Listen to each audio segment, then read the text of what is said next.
Hi, and welcome to More on the Road with Bernard Moore, the third, presented to you by More and More Sports Management. Nothing but more is what we're all about. Man, it is great to be back home. This is where I started you can say someone started my football career at Forest Hill High School, 2607 Raymond Road. Now, I know it's another school here in Jackson that do this, the 833 stuff. My fingers may get twisted up if I try to do the 2607, but it is a pleasure of being back home here where I started my football career, and it kind of expelled my coaching career because my senior year, the coaches kind of entrusted me in coaching one of the games, and as a senior, it felt kind of good though. But hey, I guess that propelled my coaching career. As you can see, I'm definitely supporting my quarterback club, my QC shirt on, so in support of the Patriots. But joining me today is the head coach of the Patriots, Coach Tony Field. How you doing today, Coach? Man, I'm doing well today, sir. How you doing, Coach?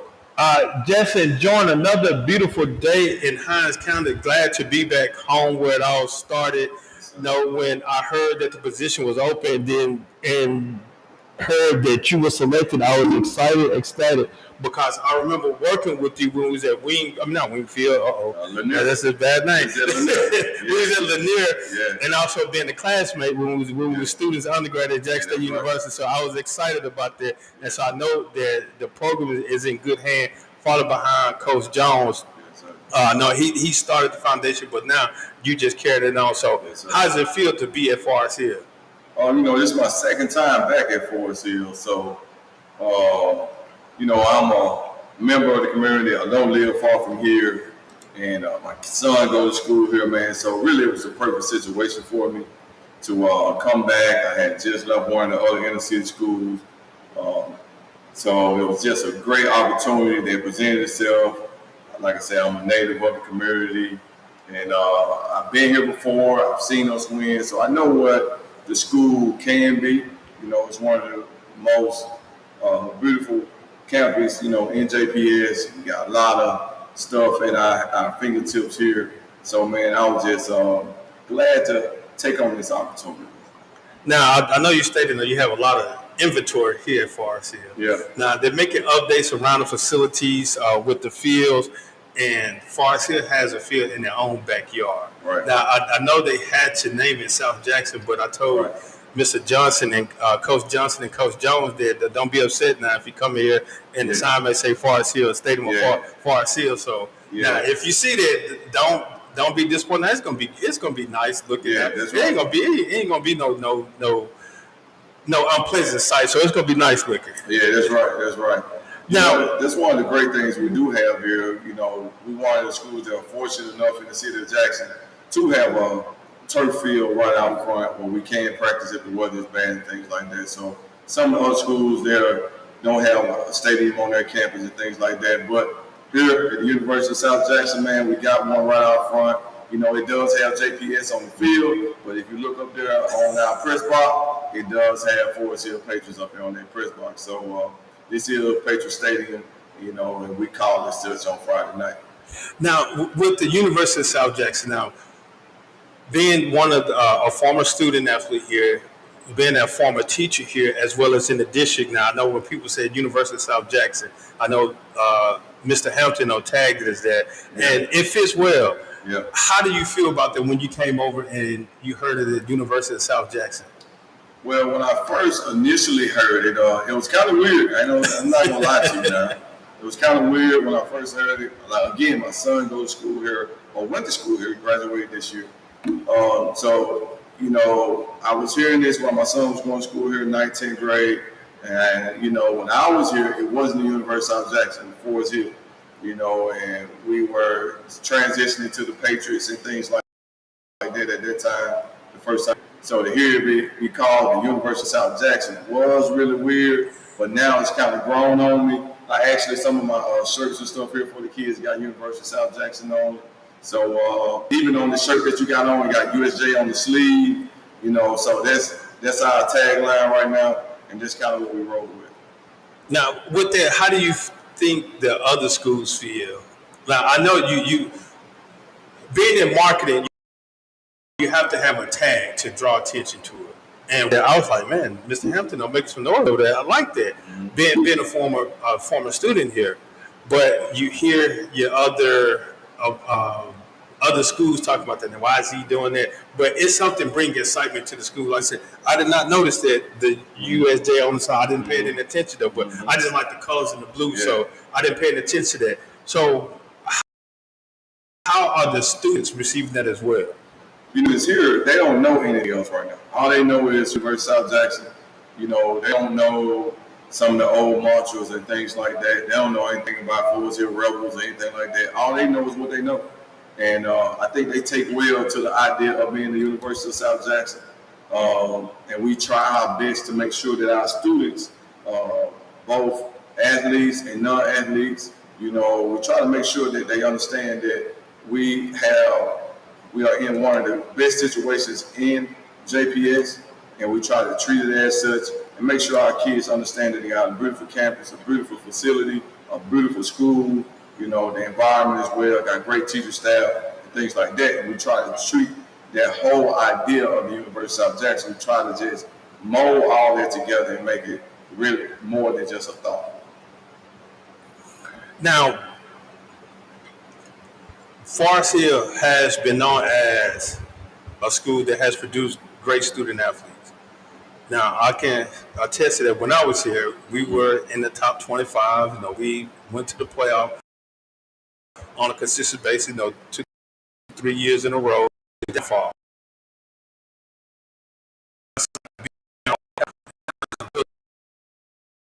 A lot of different schools coming up, individuals moving out of the city. How is that hurting? Is that hurting you? Is that benefiting you? Like I said, you have a lot of moving in the city, kids leaving out the district, kids coming into the district. Is that helping Forest Hill, or is that hurting Forest Hill somewhat with the town? The biggest thing that's been hurting JPS overall is that private schools now come into JPS and try to suck out the best talent out of our kids. This is my second year here, and Cardozo is my direct feeder school. And over the last couple of years, we've lost students to JA, Jackson Prep, and these other things. Just recently this year, I suppose to have an incoming ninth grader coming over, 6'1", and he's supposed to be going to JA, or Jackson Prep or somewhere, and we try to recruit these kids when the biggest thing I see is there's too much division between high school and the middle school. When I was in middle school, I knew I wanted to go to Rosa Ford High School. You see what I'm saying? When you was in middle school, you probably, I can't wait to go to Forest Hill. We have to get that idea back in our kids' minds when it comes to sports. Like, I want to play for Forest Hill. You know what I mean? And so I don't want to go anywhere else. I want to go for Forest Hill. And we used to have that pride all the way across the city when it came to Provine and Provine, the legacies that Mr. Blackman had over there at Provine and things like that. Kids wanted to play for Provine. Lanier with basketball with Coach Billings. People wanted to play for Coach Billings. So those are the type of things that we're doing to try to make kids want to play for Forest Hill. But when it comes to what's hurting us the most, like I said, it's not that the talent is not here. The talent is moving out when they get ready to transition to high school. Now, I know it's stated with that connect. I'm trying to remember when I was in school, how many middle schools we had. I think we still had at least about 8 or 9 or 10, somewhere up in there. Like I said, I attended Sidewell, and I was looking forward to come to Forest Hill because of my family played, my uncles played here, my brothers attended school, my sisters attended school.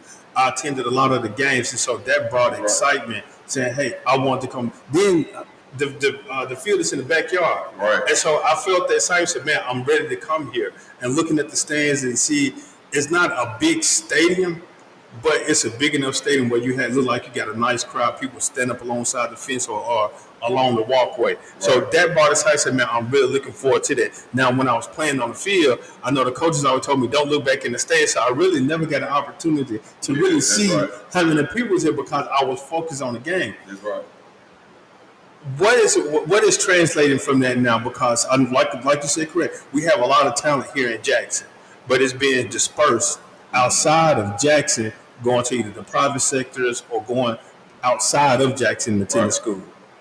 Um, I would definitely say when it comes to the students, I think a lot of times when you was coming through, like you just said, you had ties to Forest Hill. Now we don't have those ties so much to these schools in these areas. So we have to use a different strategy and try to get these kids to want to come play. Like right now, I'm trying to inject our ideas and Forest Hill into the middle school. And start with the younger kids at Timberlawn and our two feeders that's coming up from our elementaries. We need to start telling them Forest Hill is the place to be. You know what I'm saying? So we gonna do reading programs over there. I'm gonna take the football boys over there and do reading programs so they can see Forest Hill football came over here. Those are the things that you remember as a youth. You be like, man, I want to play for Forest Hill. We hosted a big youth tournament here.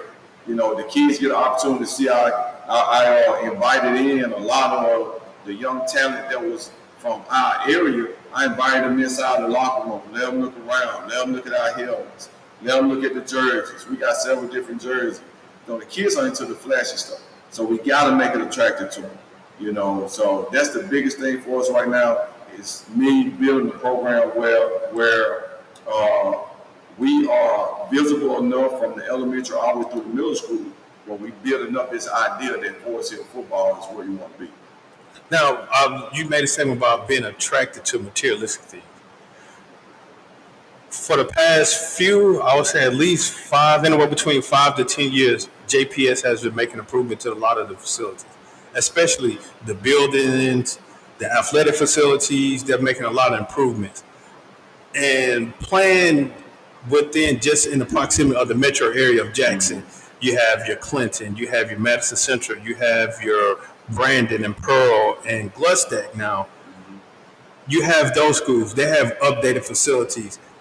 And now you have Terry and Raymond just built a new gym and they do have a state of the art gym and Right. they saying it's almost about one of the biggest ones in the area.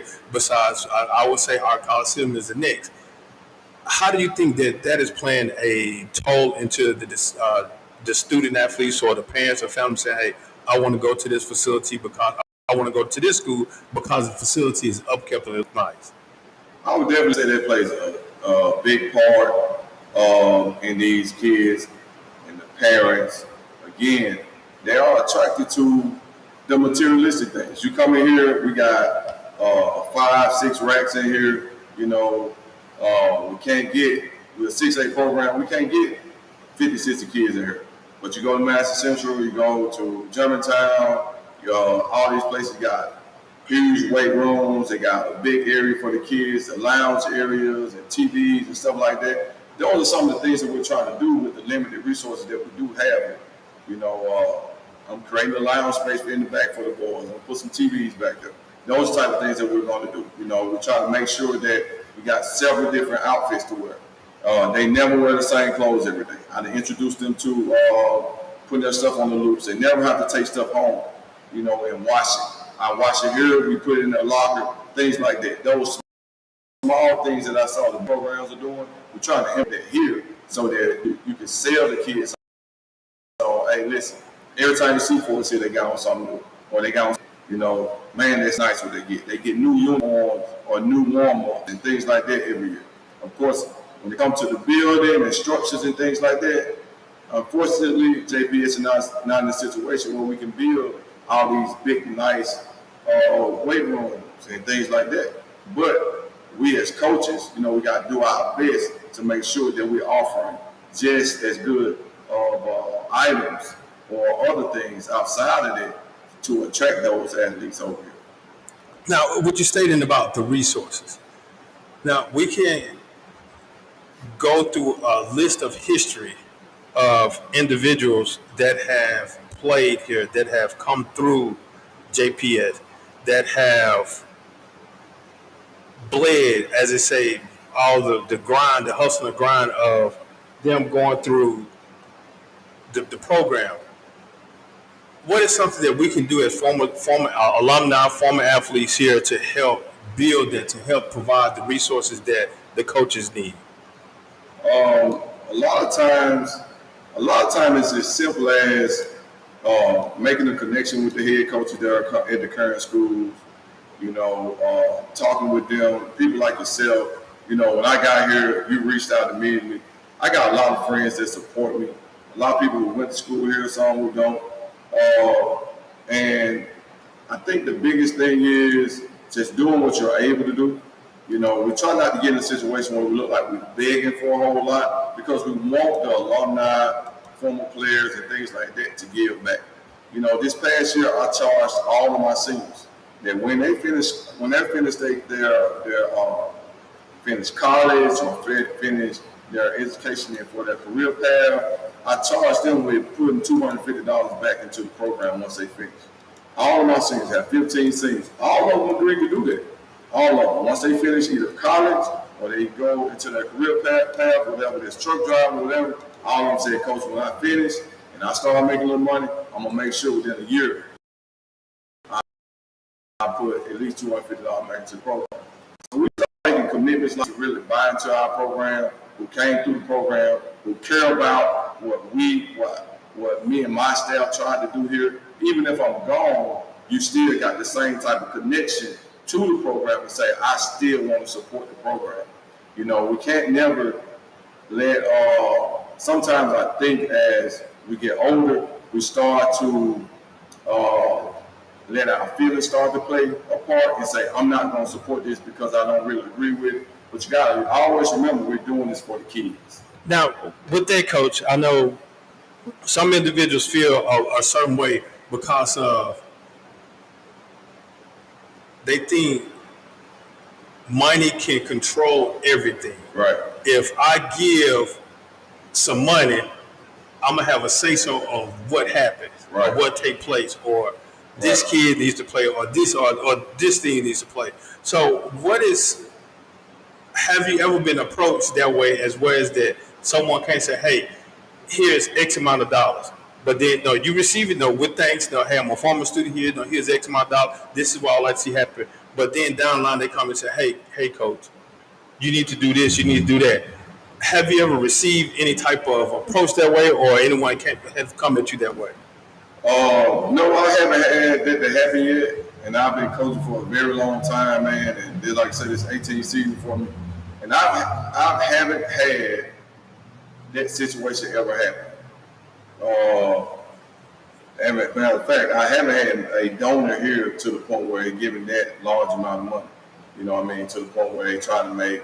I hear about those things happening in other schools where you got maybe more lawyers, doctors, and things like that, and people giving a lot of money into the program. But here, you know what I'm saying, a lot of times our kids raise the money, so I don't have like those type of donors to come in and say, I'm gonna give $10,000, $15,000, $20,000 to your program. So I guess that's a blessing if you look at it like, okay, I don't have to deal with it. At the same time, do I need the money? Yes. But no, I haven't had to deal with that at all. Hopefully I don't have to. Yeah, hopefully I don't have to, man. Again, this is More on the Road with Bernard Moore III, presented to you by More and More Sports Management. We're here live at Forest Hill High School, 2607 Raymond Road here in South Jackson. The tag name is the University of South Jackson, and which they're making a big difference. They are a big impact in South Jackson, especially with the football field being on campus, and then one of the largest gymnasium in the city of Jackson. So a lot of people like to come over here and utilize the gym as well as use the field as the artificial grass. And it's nice outside, but when it's hot, you're going to feel all that steam and heat. But they're definitely making improvements to the field about how the care of the field. They made some implements and updates to the stands. And there's much more coming now, so definitely stay tuned.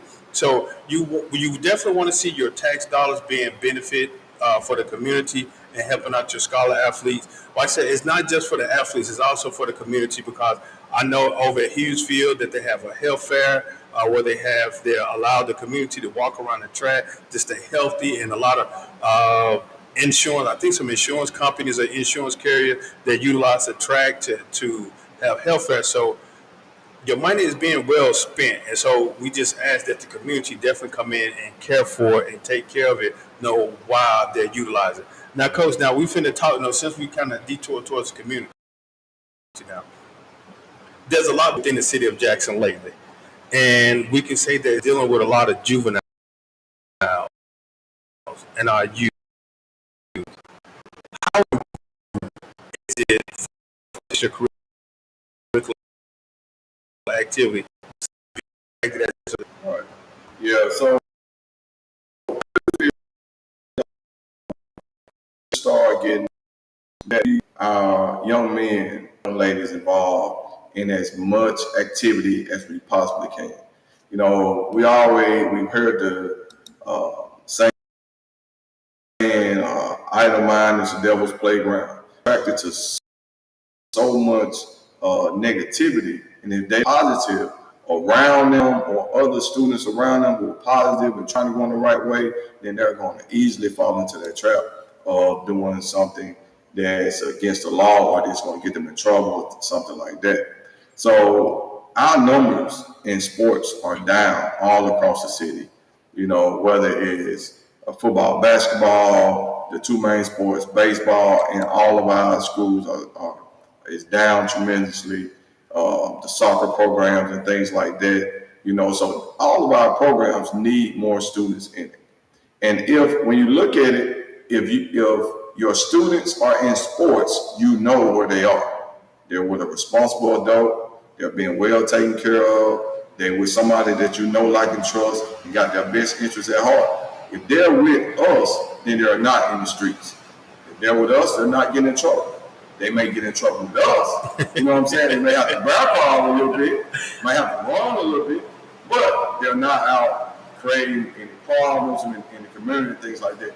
And if you make them stick with us or make them stick out of the program, then by the time they become high school, by the time they get ready to graduate, then we've molded these young men and women into great citizens. They've not gotten in trouble. You got to look at it. Every athlete has to maintain at least a 2.5, 2.7 GPA. So that means they at least a CB student. So we are not dealing with students who are failing. All of our athletes are passing students. All athletes are passing students. They're not failing students. So when students are participating in athletics or anything extracurricular, these students tend to excel more. The more success that you have in athletics, the more success the overall school has. It's proven. If you go look it up statistically. If you have a good football season sets the trend for the whole entire school year. If you have a great football season, a great football team, it tends to set the mold for the whole entire year. Yeah, and I can attest to that, being a former student athlete at Jackson State as well, and talking with some of the administrators and working inside in administration for my degree. At a lot of institutions, whether it's high school or college or middle school, football can basically say set the standard because of it generates a lot of fun. Right.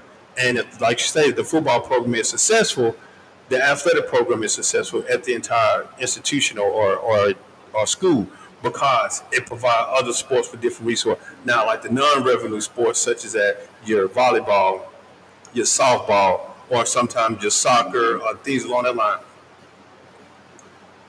I feel that a lot of people don't want to play football because they say it's barbaric, but they can be successful in soccer, right, which is you still running and making a little contact, right, and doing a little kicking, or they can be successful in now cheerleading is becoming. They consider it as a sport, but some males don't want to do it because they say it's for female, right, because it's more of considered a gender sport. But I remember my junior year, my 11th grade year here at FRC, I was signing up for cheerleading. I was like, I did not sign up for cheerleading. Yeah. I was like, how can I sign up for cheerleading? I'm walking around with a cast on my leg. Now, right. What they want me? They want me to be the mascot or something? And so, but all the different sports, I tried everything that I could because I wanted, like I said, keep myself busy and also get me in shape and also look good on a college application so that it can help me prepare to other institutions that I want to advance in, also look good for a job. Now, what would you say to one of the students that,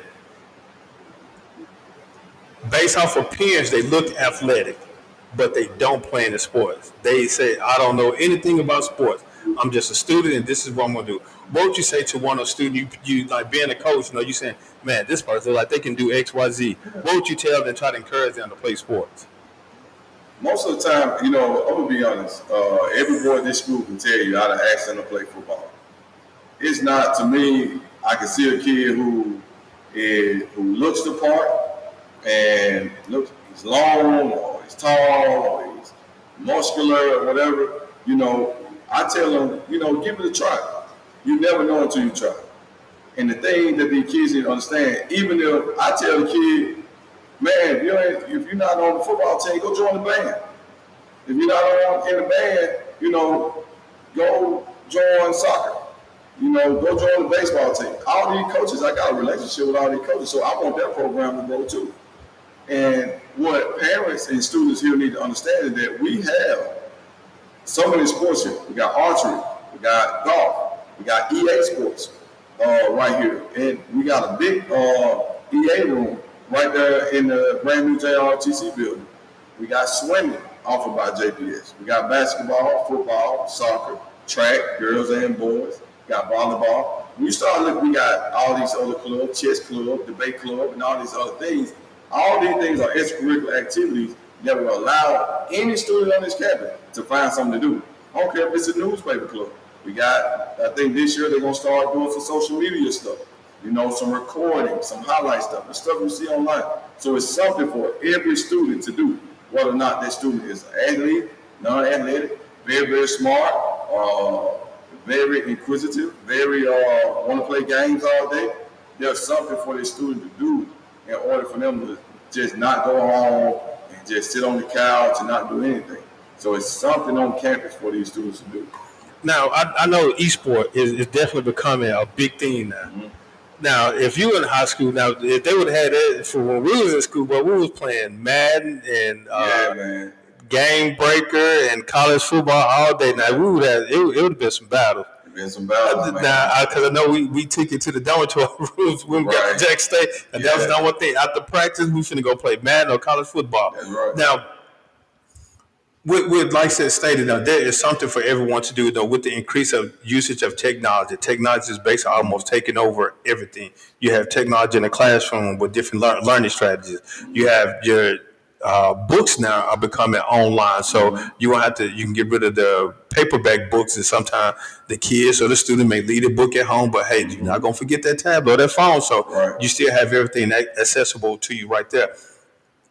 With all this going on, again, why are we still having issues with trying to get our students involved in something positive instead of doing something out there in the community, disrupting the community, and increasing the number in our correctional facilities or in our jails?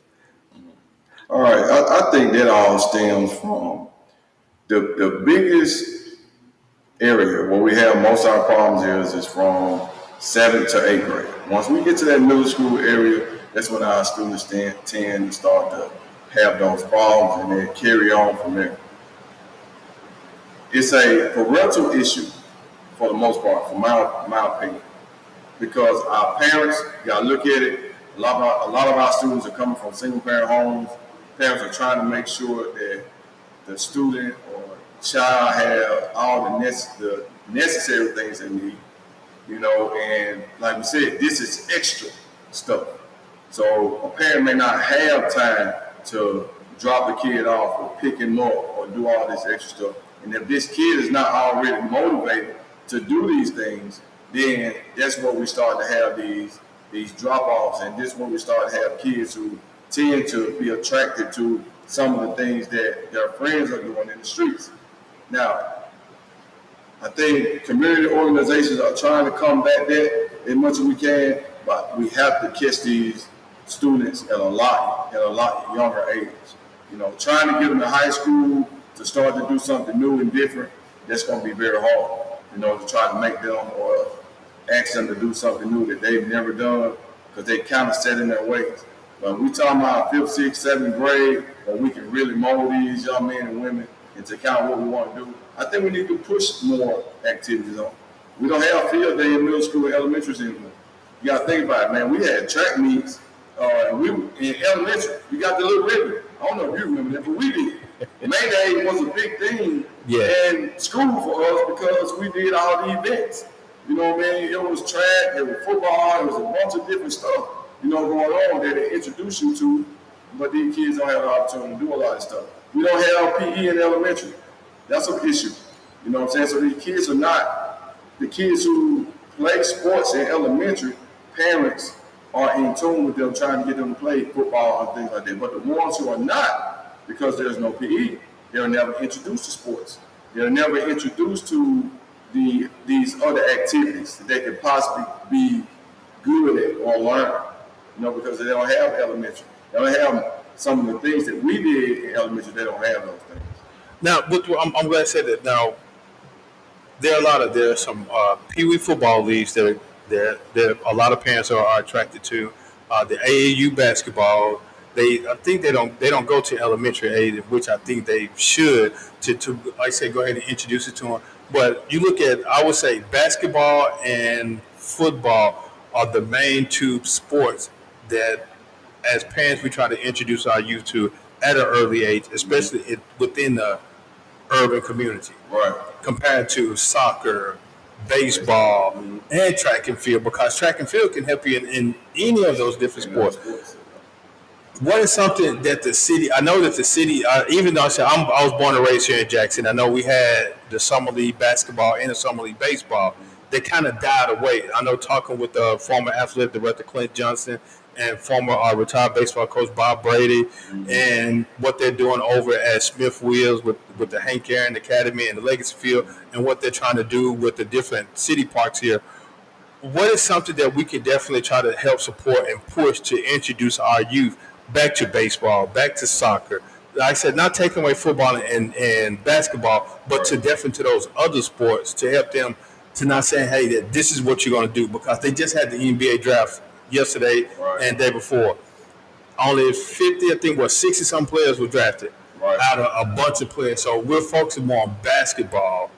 And football, you got 7 rounds, I think, 32 picks in 7 rounds, so it's about 250, 60. Then with the supplement, you got at least about 300 players being drafted. Right.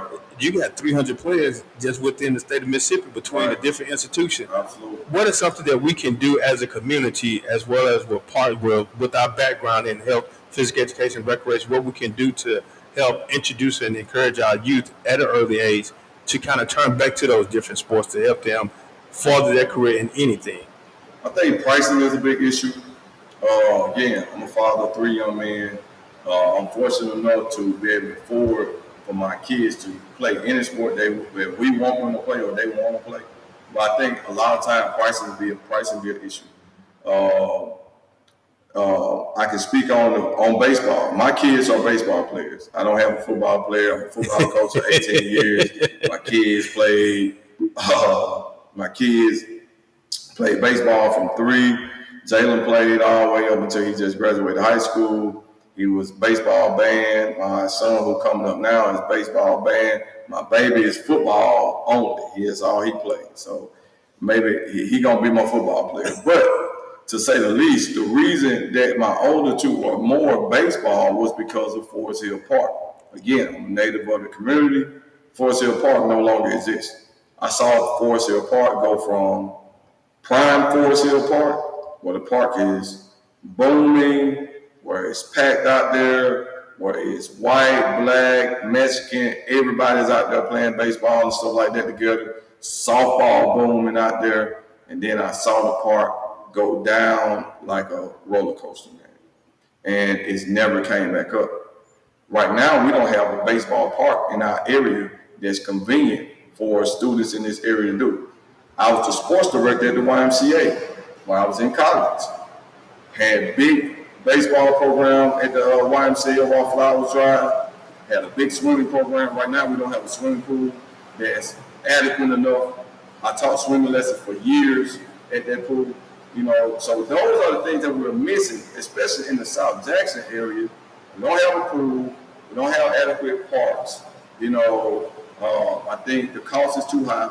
When the YMCA was there, I remember baseball for us at the YMCA was $25 for a kid to sign up. You get a YMCA shirt, one color, and a hat. It was good to go. That was affordable. So you had a lot of kids. I put out flyers. I went to the school. I went to every school in South Jackson and put flyers in every teacher box. So those are some of the things that we got to do in order to, because a lot of times banners on the road don't work. Sometimes social media, a lot of parents not on social media or not watching social media to the point. But if I send a flyer home with 200 kids, tell them I got 300 some kids, I may get 150 kids to be in a program. I'm doing that at Sykes. I'm doing that at Gary Road, right here in Byron. I'm doing this in all these elementaries. Now we got a solid program, that we built right here, real easy. But I think the directors of these programs are not doing as much of the legwork as we used to do. The advertising not out there like it should be, with the youth sports and stuff like that. But facilities, I think advertising, make sure the parents know, make sure it's affordable, and things like that. Now, what you saying about being affordable? Now, I travel around Hinds County a lot, as well as Madison and Warren and Rankin County. Madison, the city of Madison is building a new tennis facility right there in the heart of Madison. Ridgeland, I'm not sure. Yeah, the city of Ridgeland, they have a nice tennis facility there. Mm-hmm. Ridgeland also has a nice baseball. I'm not sure if that Ridgeland of Madison. It's right there. It's kind of right there on the borderline, right there with Ridgeland and Madison. They have a nice baseball facility. Byram is in process of building a new park. I'm not sure about Terry. I think Terry's going and Byram's going to kind of share each other. Sure. Now, with that, everybody is doing their own thing, and it's the same goal. It's try to attract and give the youth a better direction of going. Is it that we don't want to work together, or is it that I want to take care of my youth, my city, and not worry about your city? But it's the same. We're going in the same. We're going the same direction. We want to help impact the youth, but I'm gonna focus on. I'm gonna enclose my youth. So I'm gonna build it for my area. And like I said, Jackson has Forest Hill Park, Grove Park, Battlefield, Sykes Park. Am I missing another one? Baseball facility. Yep. Mm-hmm. Yes. So they have all those parks, but baseball is kind of has died out for the city of Jackson. All of those parks are no longer playing baseball at those parks. The only park that's really you don't have a full baseball park outside of North Jackson that's really still up and running. Yeah, forget about the North Jackson. You got North Jackson right there on Lakeland. They still play decent baseball right there. But most of the kids out here go to Clinton now. And don't you know, if you don't live in Clinton and you play baseball or sports over there, they charge you a little bit extra to register. Yes. Well, I can see that. Somewhere to register, they're gonna ask you your address, and all that. When you put that in there, they add a little extra for you to play sports out there. Because you gotta look at it. Taxpayer dollars are paying for those parks. Yes. You see what I'm saying? And you're not a taxpayer of this city. Right? Correct. So we got to make sure that, you're not a taxpayer. We got to make sure that we keep up our park. You go to the parks in Clinton Park, nice. Been nice for a very long time, right there off Northside Drive or whatever back there. Yeah, because I remember actually played flag football on that field, and I think they just passed I don't know if it was a bond or a tax increase to help build more soccer facilities for Clinton, because Clinton is known for soccer. Time because the Clinton Arrows soccer program has been successful for a number of years. And you can look in Madison Central. They focus more on online soccer. Coach Hines up at Madison Central, he's developed a good soccer program. Even in Rankin County, I think Rankin County is kind of more borderline baseball now. They're beginning to get into football and basketball, but you can see the different what they're investing in. Now, what is something if not saying not being political or anything. So I'm not going to say that you're going to be the mayor of Jackson. But if you were in a position of mayor of Jackson, what is something that you would implement to help target the youth, to help get the community, the city, to support more activities for the youth? Honestly, I think there are a lot of great ideas out there that even in the position that I'm in now, I do see that people have the idea and they do try to give our youth something else to do. Then I don't think we're reaching them effectively. I can't really give you a solid answer on why we're not effectively reaching the amount of students that we need to reach. Because it's just so many variables at play. Home situations and things like that. There's so many variables. We don't know what a lot of these students stay, where they live, what they go through on a daily basis. But if I was in a political position to make a major move in the city of Jackson, that's a question I really have to ponder on when it comes to youth, because I don't know if it's one solid answer. I don't know if it's a stream cut and dry answer. Okay, this will solve the problems of our youth if we did this.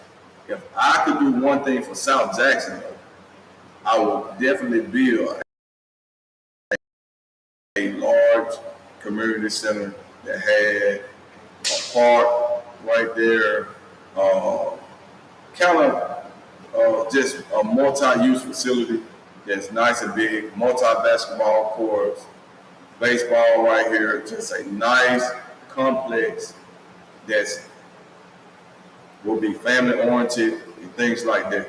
Somewhere where old people could come walk in the daytime, like a community center for seniors and during the daytime, things like that.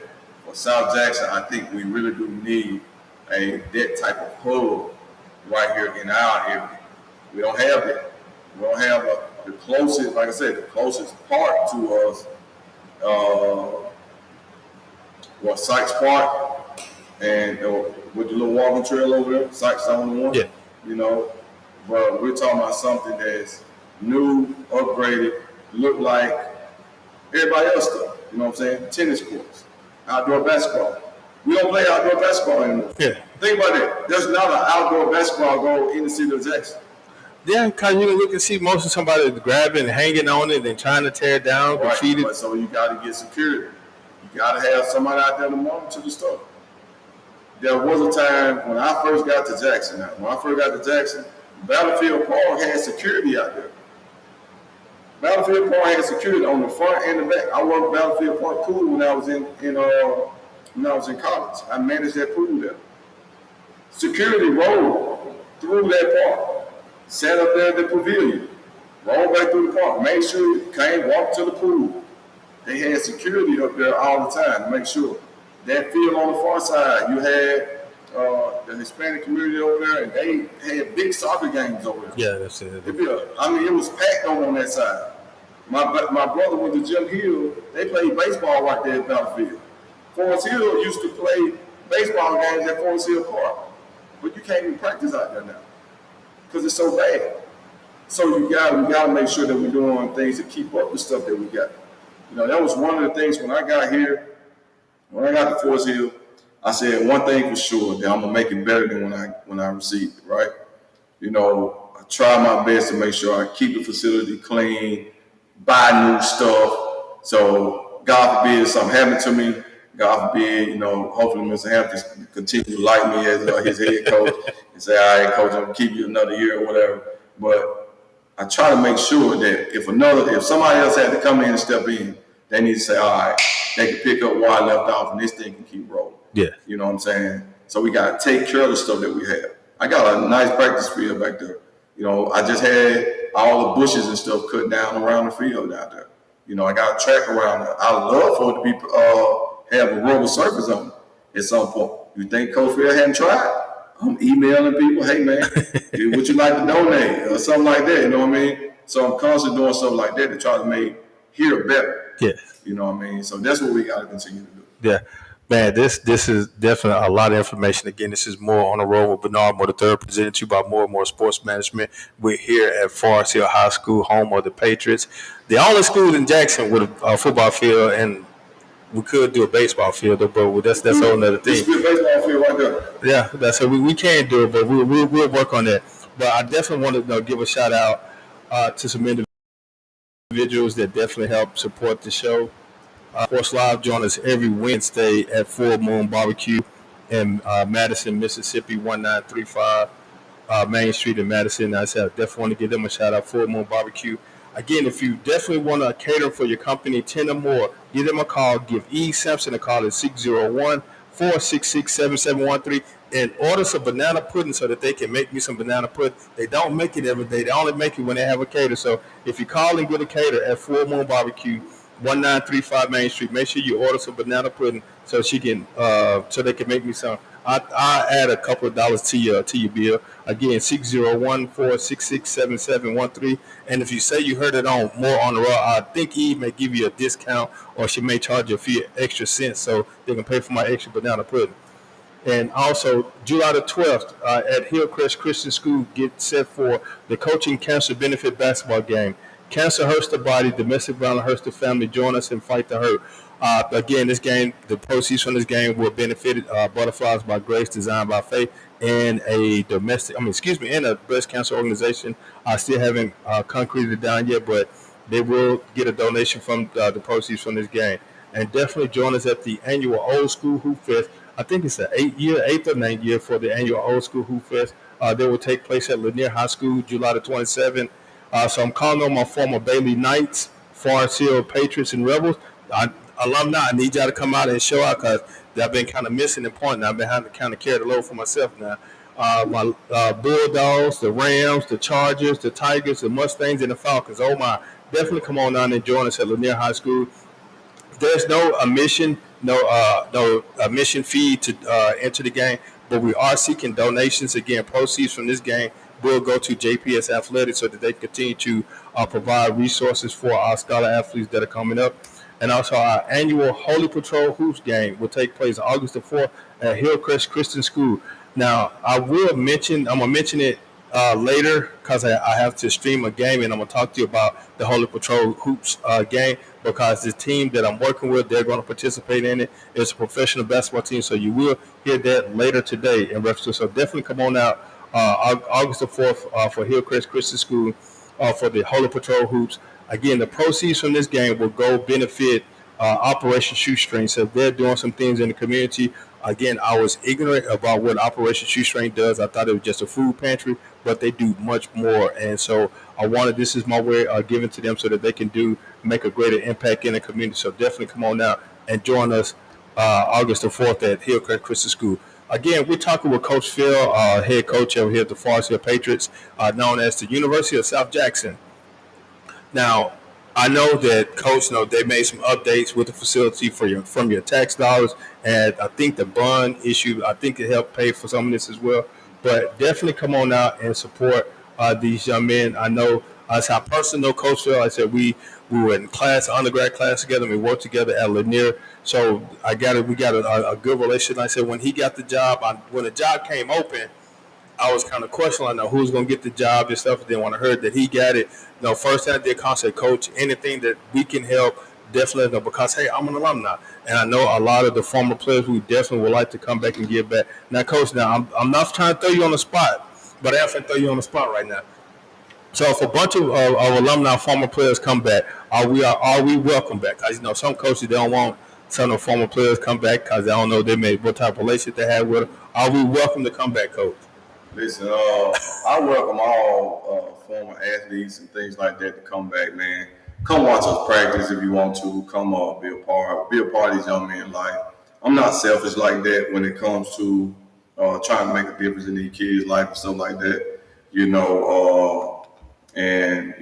not to the point where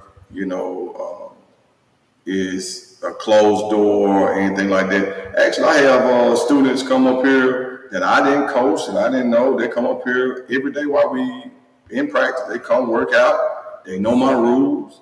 They understand. They in college now. Got three or four students. I didn't coach them the last couple of years. Coach Jones coached these students. But they came in last year. I met them, good kids. Hey, I'm doing anything I can to help. They come out here, work out with the kids. They know something that they see, or they play a position like D-line or O-line. They see one of the kids kind of messing up on the step or two. They'll pull them to the side. I don't have a problem with that. Because if they could help my player be better, I'm not going to step in the way and be like, hey, man, no, don't do that. You know what I'm saying? They may have a relationship with their kid. They may be able to communicate that to their kid, how that's done or whatever, better than the coach can. You know what I'm saying? Because the coach may be speaking a different language at that moment. You know how I do, man. I can be telling you step this way and the kid, step right, you're going left. Step with the other foot, going left. You know what I mean? But this kid, this kid who's still playing football, who can speak his language, just say, hey, man, all you got to do is X, Y, Z. Go home. All right, get it. Yeah, I got it. Yeah, coach, that's all he had to say. I had to do it, tell me to look over here and then do this. Like, man, that's what I was saying. Okay, you got it, not do it. So I do have kids, young men who come in. They don't be out there all the time. They do come live. They'll come watch us practice. They'll come do stuff like that. They'll run with us. You know what I mean? When we're doing conditioning, they'll pull sleds and all the stuff that we do. And then I'm able to say, hey, man, that's what it takes to be a college athlete. You know what I mean? So now they able to see and touch and talk to kids who play on the next level where they want to go. So now they're able to be like, oh, man, I can do it. I can run just as fast as he can. I'm just as big as he is. And they're telling them the story like, man, you got to do your books. You got to do this. When you get to school, it's going to be this. So they got a story to tell, too. So, yeah, any type of alumni from whenever, we're always welcome. My door is always open. We're always at practice. If you want to come out, man, see the kid, come talk to me, talk to the coach, see what we're doing, trying to make a difference in these kids' life. It's not about me. My time over with. My football day is over with. It's about these kids. It's about Forest Hill. It's about this community.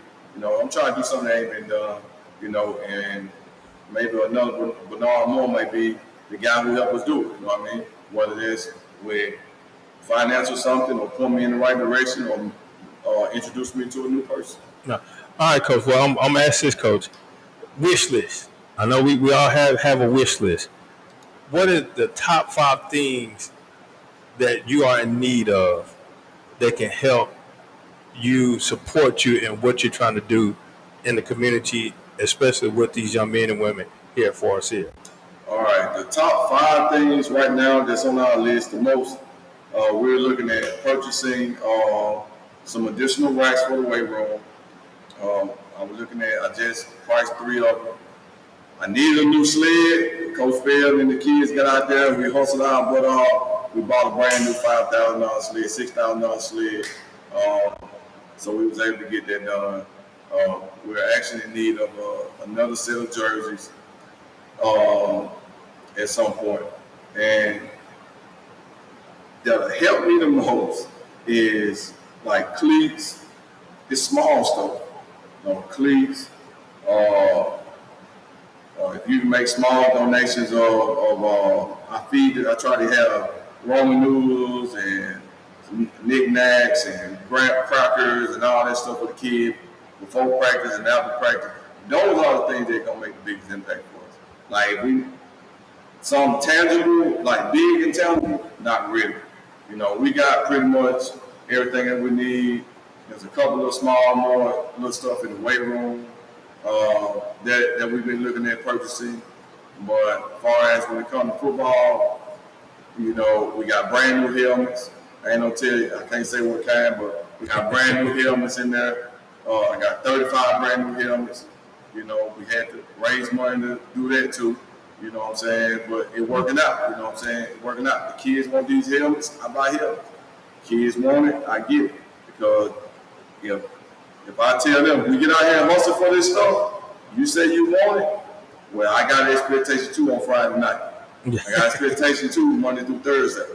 You know what I mean? So, but anything, man, that you can think of, that you feel like laundry detergent. Again, I told you I wash the kids' clothes every day. You can bring laundry detergent up here, and that'll help us. We wash every day. If a kid can't wash his personal clothes. I've had that situation happen. Say, hey, man, bring your clothes up here in the bag, drop it off. I'm gonna wash it, put it back up. Don't nobody have to ever know what's in the bag. You know what I'm saying? We'll wash it, put it in the bag for you. You don't have to take it when everybody here. Grab it when everybody leave. Or I can throw it on my truck and bring it to your house. You know what I mean? So those are the type of things that are gonna make the greatest impact, for us right now. Now, and with that, I know some kids and some students they're a little ashamed about the home dynamics, and sometimes if you build a relationship with them, they'll come talk to you about how often do you have an opportunity to just sit down and just talk with the student athlete, one on one. I say, hey, what's going on? Because sometimes they don't really want to share, but they need somebody to talk to because you think that would definitely make a great impact on how they may respond to what you're doing. So really, man, if you know your students, you know your athletes, then you know when something is wrong or something is bothering. So really every day, I had an opportunity to talk with one of these kids about something. Somebody's gonna come in their office or pull me to the side about something. Or it's gonna be something that happens during practice that makes a kid act not normal, throw a tantrum or be mad. I can see that, man, your vibe off today, man. What's up? Ain't nothing, coach. Then by the end of practice, he'll come to me, coach, this what's going on, man.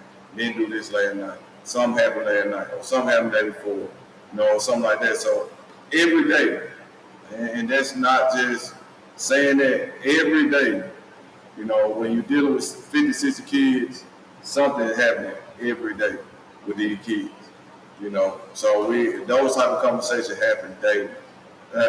Last night I had somebody call me. 10 o'clock at night. My phone always rings. A lot of times good. Had one good thing happen last night. About 5 of my kids went over to Mill South and they won the 707. They FaceTime me. It was 10 o'clock. They FaceTime me. But right after that, another kid called and said, hey, coach, I'm stuck on the side of the road. You see what I'm saying? So it's the same thing. You know what I mean? So we have the opportunity to make a great impact when that type of communication is happening. Yeah, I know, and a lot of the schools now they're offering different type of extra, not just your basic, school counselor. They have type of mental health counselor. Then a lot of the schools are getting nurses into the school. Do you encourage your athletes to go talk to the mental health counselor? Because we think that when we hear mental health counselor, we think basically, in general terms, that they're crazy. Right. I'm not crazy. I'm not finna go talk to their counselor. We all have a mental issue, but some of us are ashamed to say it. Some of us know how to mask it. Some of us don't know how to. We know how to deal with it. Do you encourage your athletes to go talk to the counselor? Because I know in JP that there are a couple of counselors at the school. Because even when I was a teacher here at Forest Hill, I worked with 2 of the counselors that were here. I don't think one is still here, but I don't know about the other. I know one is gone, but I don't know if the other guy's still here. Do you encourage them to go talk to those counselors? Yes, I definitely encourage my students and my athletes to go talk to the counselor. We have a group here, Marion Health, Dr. Marion Group. We got 2 counselors here it's 4 of them. But even in my classroom, I had them come by and speak to my students, to let them know that they're available, when we're dealing with mental health and things like that. So I encourage them to always be open, not hold that stuff inside. There's somebody to listen to you. Even if you don't want to talk to me or one of the coaches, I can call them. I got their numbers now. It's summertime. I can call them and they're always available, to help these kids out. So I definitely encourage that. We actually got a mental health thing that we're going to do in July when we get back. Got a young lady that's going to come and speak to them and stuff like that. To kind of, let them know some stuff that they deal with and how to cope with those things and stuff like that. Yeah. All right, Coach. Well, I know it's getting close to time. Time to go have some of this fun in this summer heat. Is there anything else that you would like to share with the followers about the Patriots, the upcoming season? Patriots. We really didn't even talk about the expectation of the season, but we're gonna say that for another day when we get closer to the season. Cause we definitely will do this again. I'm about to get with the new athletic director, Mr. Kenneth Green, and see if we can definitely have this going on again. Now, before I get here, something that you definitely want to share because a lot of my followers, they are alumni. Yeah. They're classmates, and they are supporters of JPS as well. Even they went to Provine, Wingfield, Murrah, Callaway.